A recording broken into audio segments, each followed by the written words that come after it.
What is up, everyone? Today is Tuesday, which means that it's time for another live Q&A. As always, I'm your host, Paul J. Lipsky. Here in this channel, I talk a lot about how to dropship onto different marketplaces like eBay, like Facebook Marketplace. Right now, I'm recording this December 12th, 2023. It is just kind of a bonkers time of the year for online sellers when a lot of sales are just kind of flowing in, but I'm showing up to answer as many dropshipping questions that you might have. So as you go through some of my pre-recorded videos and get some of the free information and training from those videos, if you have any questions about what I covered, come to one of these live Q&As. I do them every single Tuesday at 4 p.m. Eastern time. Ask your question and I will do my best to answer those questions for you. Also, as a freebie for you for being here, inside the description of my video are a bunch of free resources for you. I have free guides in there on how to get started with dropshipping, so definitely download those and check those out because those are completely for free. All right, let me jump into the questions now and I will see who's here and what I can help you all with in the world of dropshipping. All right, Bass Crypto says, do you recommend using TrackerBot to switch up the tracking numbers when using Amazon as a supplier, or do you use another service? Great question. All right, so let me give a little bit of background information on this question and kind of set the context for it, and then I'll answer it. So when you are drop shipping using another retail website like Amazon, and specifically Amazon in this case, what you're going to notice is that Amazon actually, they have their own shipping and logistics company.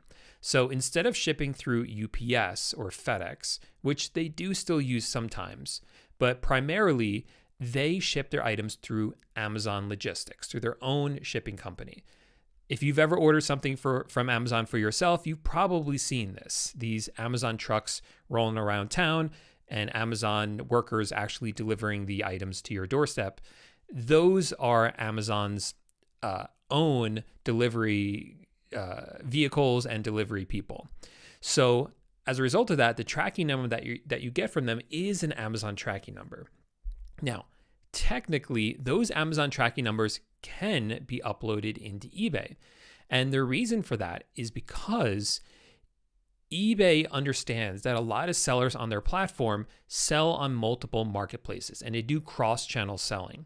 What that means is that some sellers, like let's say you like to go to garage sales and buy items to sell online, you take those items and you can send them all into Amazon and list them for sale on Amazon and list them for sale on eBay. If the item sells on eBay instead of on Amazon, you can actually tell Amazon that, and Amazon will have one of their delivery people deliver it to your eBay customer. That is allowed by Amazon and it is allowed by eBay. So that is why you are allowed to upload those Amazon tracking numbers. However, what we recommend as dropshippers is not to use the Amazon tracking numbers because we want to kind of not let eBay know that we're doing that too much, and we kind of want to add sort of in that protection in there. Now, that is why we use a service to convert those tracking numbers. Like I said, it is technically allowed. So it's kind of like a nice fallback that is an option. However, the recommendation is to use a conversion service, a service that will convert those tracking numbers for you. And a good one to use for that is TrackTaco is actually the one that we use, not TrackerBot. I'm not sure if TrackerBot has that built into it or not because it's been a while since I've used them, but definitely TrackTaco is one that you can use to do that. Or if you're using Autods can do it automatically for you as well. But the one that I usually recommend is TrackTaco, and that's because I fulfill all my orders myself, or manually, I should say. My virtual assistants do it, and so then they use TrackTaco tracking numbers instead of the Amazon ones, to kind of to add in that protection. So that's the answer. Like I said, I don't have much experience with TrackerBot, so I'm not sure if they offer that. But if they do, and you're using TrackerBot, I would use that to actually convert them. It is a nice safeguard to have in there just to kind of cover yourself. Okay, Basic Info Playbook says, I'm trying to use Autods to add some items onto eBay. When uploading a product from Teemu or Etsy, I'm getting an error message that says this product does not exist on Teemu/Etsy. What are your thoughts, solutions, any workarounds for that? Yeah, so this is an error with Autods. You have to contact their support and let them know, send them the URL for the product. This happens from time to time when the suppliers change their websites. So let me back up to kind of explain. Autods is a software that we use to actually help us list items onto eBay.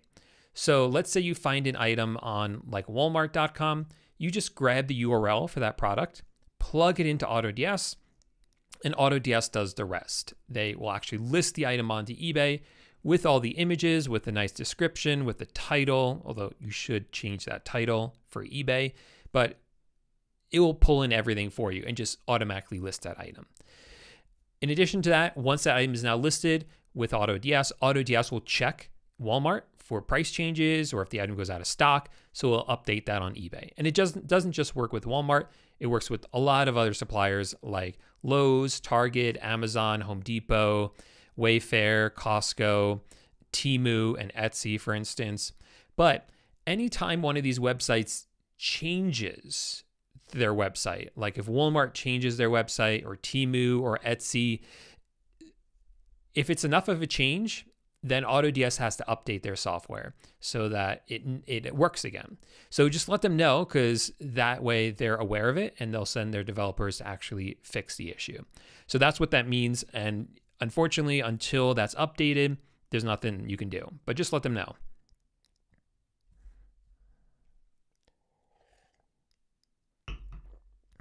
Corred says, would you say dropshipping onto Facebook Marketplace is still in its early stages or not so much?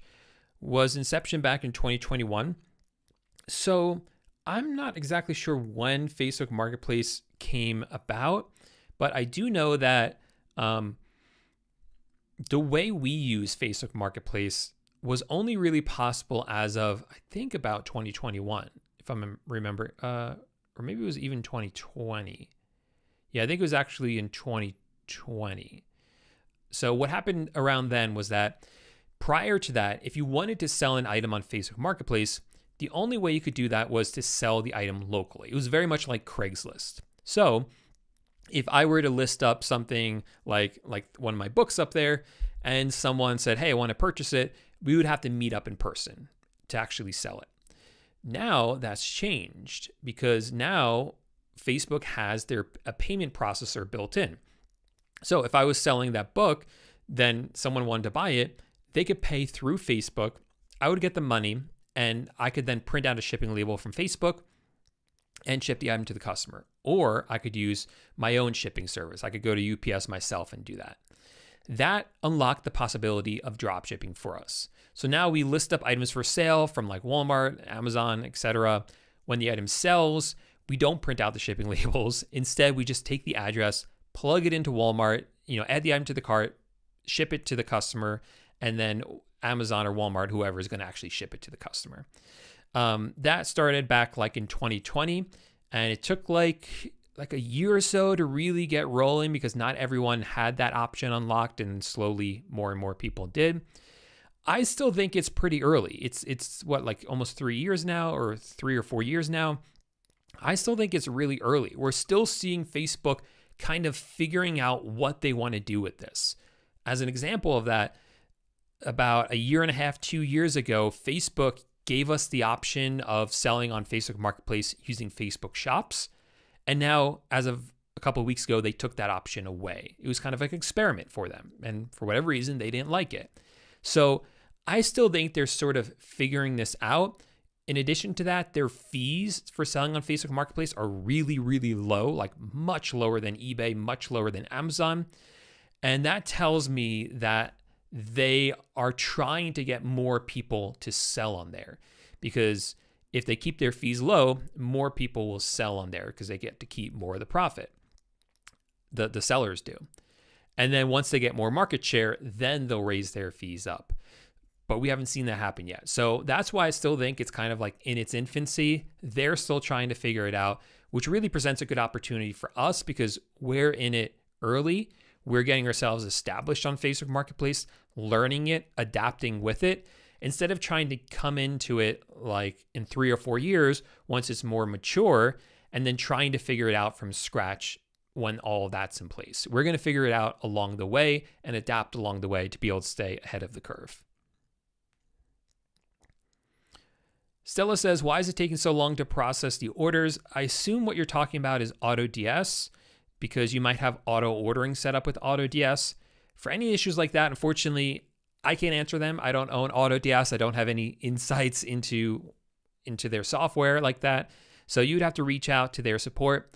Like I said, I process my orders, or we do them manually. So I don't have the auto ordering set up like that. Larry says, how many items should you have to start getting more traction in your store? Larry, this is actually a really tricky question for me to answer, primarily because as a new seller, you don't want to be dumping a ton of new products into your store right away. For eBay, they see that as a red flag. And if you have too many red flags, they could shut down your account. They'll ask for all this verification information. You have to contact them. You have to wait until you get your account reinstated. It's just not worth it. So that's why I always encourage the students in my course to go through a priming period where they're really getting their store ready to sell. And then they actually start adding products slowly into their store.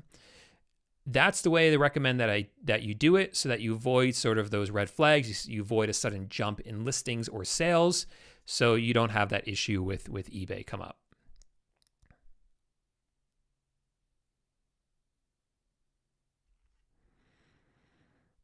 Okay, I'm not going to be able to give a great answer for this, but Basic Info Playbook says, I have a free store on eBay. I have 36 items listed with a total of 108. This store has 222 feedback at 100% positive. How can I reduce my eBay fees? Well, so on a free plan, you get a bunch of free listings. Let me just pull this up. This is better if I just show you. So let me pull up eBay. The problem is they always hide stuff on their website. eBay insertion fees. Then eBay store subscriptions. All right, let me see if I can find it. Sometimes I just have trouble finding stuff on their website. Okay, actually I might have found it. Okay, so I'm gonna go ahead and share my screen. So when you have a free store on eBay, there's 2 fees you're going to be paying. The first is what's called an insertion fee, and that is when you list an item onto eBay. eBay charges you every time you list an item onto eBay. However, you get a certain number of those free every single month. So you actually get 250 free every single month. So as long as you don't go over 250 listings in total, you are not going to have to pay any insertion fees when you're on the free plan. And I mean in total. So let's say you list 125 items this month, and then next month you list, like 300 items. You've gone over 250 because every month your listings renew. All right. And it's based on the number of listings, not the number of the quantity of your items. So you get 250 of those per month for free. So under your scenario, where you have 36 items listed, you don't have to worry about insertion fees at all. But what you do have to worry about is your final value fee. Your final value fee should be about 13.25%. However, that might be, plus another 30 cents. However, that might be a little bit higher if you're outside the United States. So this is the only one you have to worry about until you get to over 250 listings, right? There's no way to lower this final value fee. And by the way, I didn't explain what that is. That's every time your item sells, this is eBay's cut of that. So if you sell an item for $100, eBay is going to take $13.25 plus another 30 cents right off the top, and they'll send you the rest, right? And if you use a service like Autods to actually list the item, like I mentioned before, and you can go into your settings and tell it what your fees are, any other costs you have, like if you have paying sales tax to your supplier or whatnot.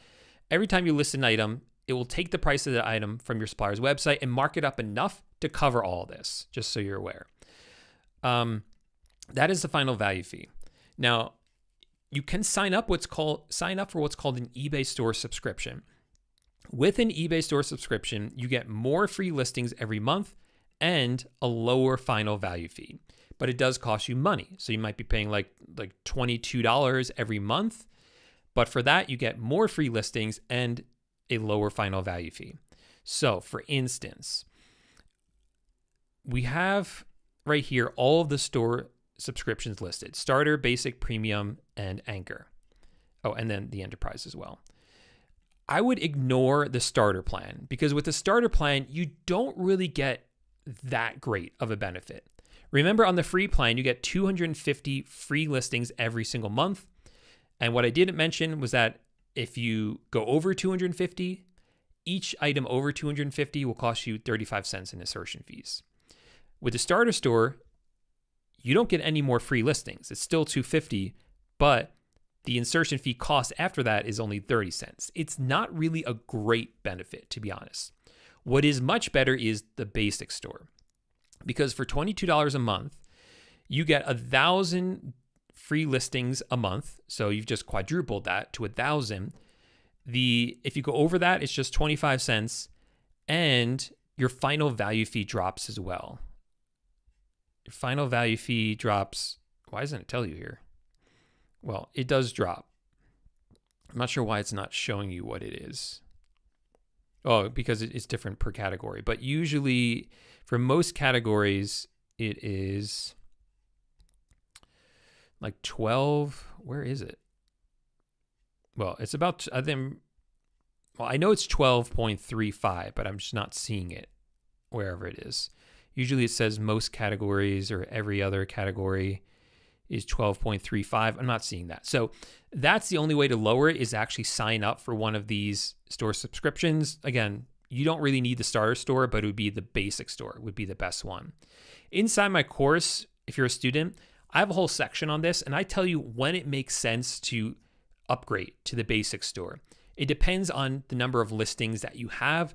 I use that as my primary metric, but there is obviously some wiggle room in there, because if you only have 100 listings, you could do quite well with that if you have the right 100 listings. And if you have 100 listings and that's it, well, you're never going to pay any insertion fees on any of the plans, even the free plan. But what might happen is you're selling so well that it does make sense to bump up to the basic plan, because you'll have the lower final value fee. So you have to do the math on that. Like I said, in my course, I kind of outlined that for my students. All right. Let's get back to what happened to, here we go. Okay, so Kaiser says, I got an MC999. So what you have to do is you have to respond to eBay, and they should be asking you for some information. You want to give them whatever information they're asking for. A lot of times, like I mentioned before, it's just a verification thing where they want to make sure that you are who you say you are. If that doesn't work, you can reach out to me, to my email, paul@pauljlipsky.com, and I'll send you the information of someone who actually specializes in helping people with this, and they'll be able to help you get your account back.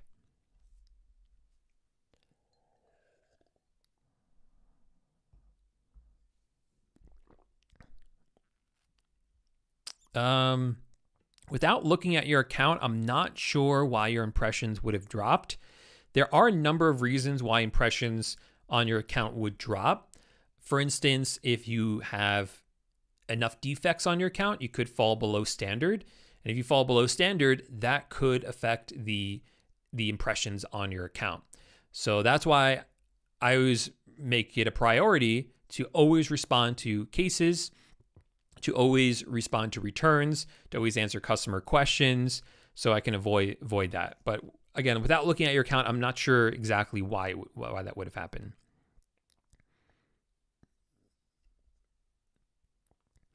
Alex says you have to upgrade your Autods membership to list more items, I think over 400. Yes, I don't know what the exact one is, and I don't know if I can find it that quickly because I think you don't show it unless you, maybe I'm wrong about that. Let me see. Okay, here we go. I actually do show it. So this is Autods. By the way, guys, if you want a free trial of Autods, in the description of this video, I have a free guide to my top software. So first you should get that because inside of that, I list out all the software I recommend for drop shipping. And I have some bonus information in there that I've never shared on YouTube about how you can get started with drop shipping. So definitely check that out. And also, if you use the link in that guide and click on it and it brings you to Autods, you'll be able to get a free trial of this. So you might as well do that so you're able to try this for free. All right, so let me show you. If you go for the annual plan, you get 400 listings for $18, and then $33 gets you 800, and then you can always go up more, like thousands if you want. Yeah, the more listings you have, the higher the plan you need.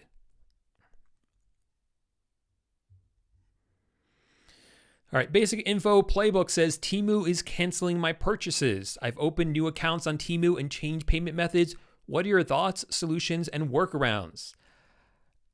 You know what? I hate to say it, but I told you so.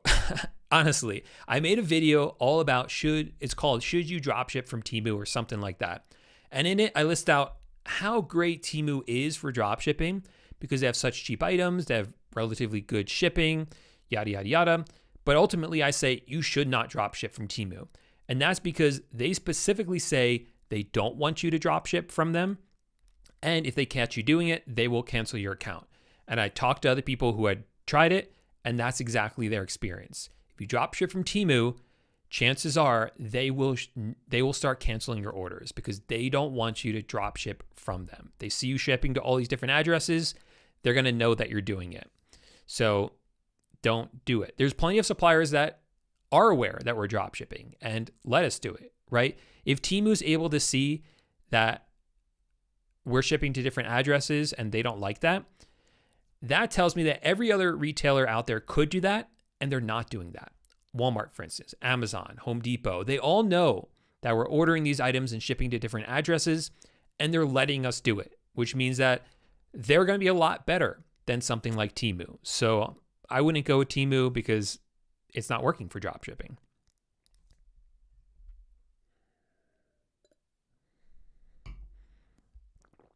All right, Tyler says, what keywords should I type into Google to find wholesalers? Do you just look for the word dropship at the bottom, or just at least it says wholesale, then you contact them? Okay, so you have some other questions, but we'll get to those next. So Tyler, my best tip for finding wholesale suppliers is actually to look up trade shows. So if you type, this is a good example, you type in to Google like pet trade show, pet toys trade show, pet products trade shows. These are all throughout the country. You're not going to go to this trade show. I mean, you could if you want to. I went to one in 2020. It was a great experience to kind of learn more about wholesale and working with these different vendors. But if you just search for these trade shows and go onto the trade show website and see who's going to be there, this will take work on your part because now you have to go check out who these suppliers are, go to their website, maybe contact them, see if they allow drop shipping. It is work, but that is one of the best ways to find wholesale drop shippers, or just wholesalers, and then you narrow it down to drop shippers. So that's the way that I would do it. And you could do that for any niche that you're interested in.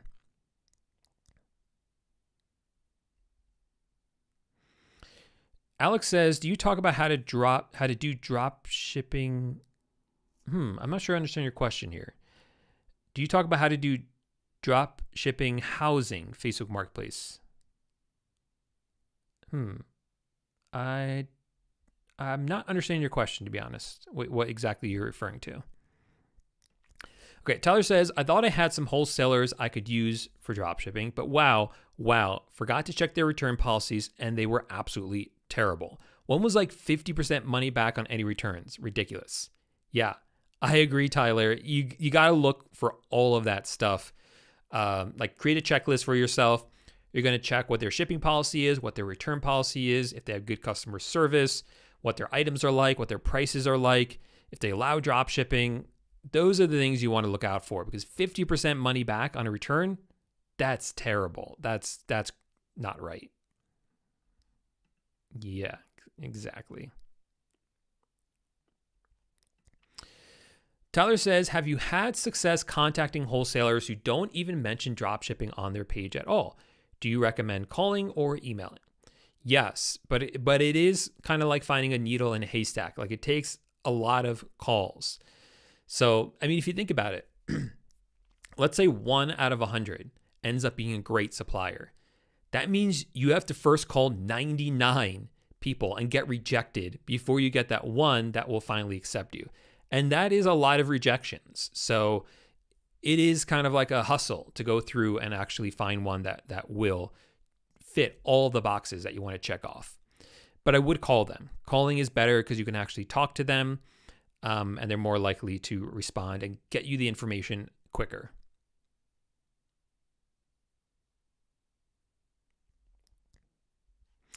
So dropshipping on Facebook Marketplace is a separate course, Alex. The course you're in is about how to dropship on eBay. Facebook Marketplace is an entirely different game, so it's a different course for that.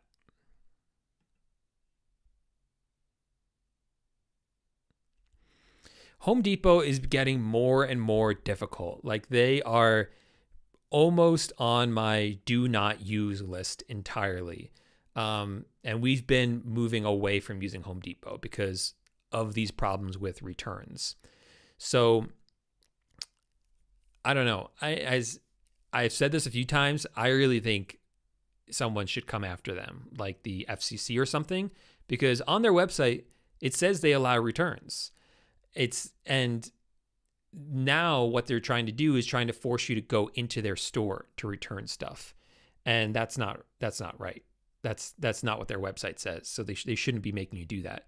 We've pushed back hard on that, and if you push back hard enough and talk to the right representatives over chat or call, you can get returns, but it's getting harder and harder. So that's why they're kind of moving on to my do not drop ship from list. Yeah, it's been annoying. It's been annoying. And it doesn't make any sense when you look at, let's pull it up. Home Depot returns. Let's see if I can find, and I'll show you what I mean. Of course, my luck, they've changed it since. Yep, here we go, right? It literally says it on their website. I'm on homedepot.com, the return policy, convenient returns. Simply return purchases for free in-store or by mail. Like, that's it. So they should allow us to return it by mail.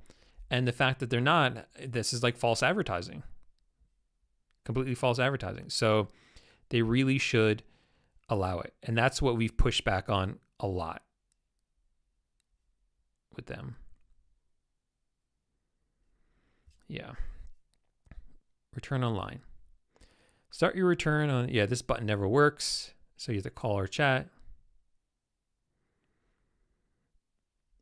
Yeah, and it says eligible orders will receive a shipping label. But the only eligibility mentioned in here is a time frame, right? 30 days for furniture, 90 days for most merchandise.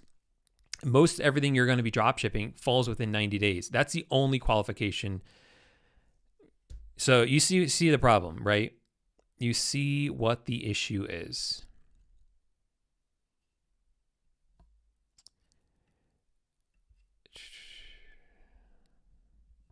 Yeah. All right. Stuff like that just makes me mad. Happy holidays, Boise, Idaho. Come enjoy our skiing. I got plenty of it in Colorado. Didn't mean to. Oh, okay. Yeah, I think that I understood it, but it was just kind of strange. The warehousing was in there randomly. How many hours a week should someone work to be successful at drop shipping? when I was first starting out, I put as much as I could into it because I really wanted to be successful with this. In the beginning, it's not going to really take a lot of time though, because you don't want to be putting a lot of time in, right? You want to go through that priming period. Beginning is more about learning for you. But then ideally, you're going to have systems in place. You're not going to make the mistake I made. You're going to have software. You're going to have virtual assistants. So you don't have to put as much time in as I did when I first got started, for instance.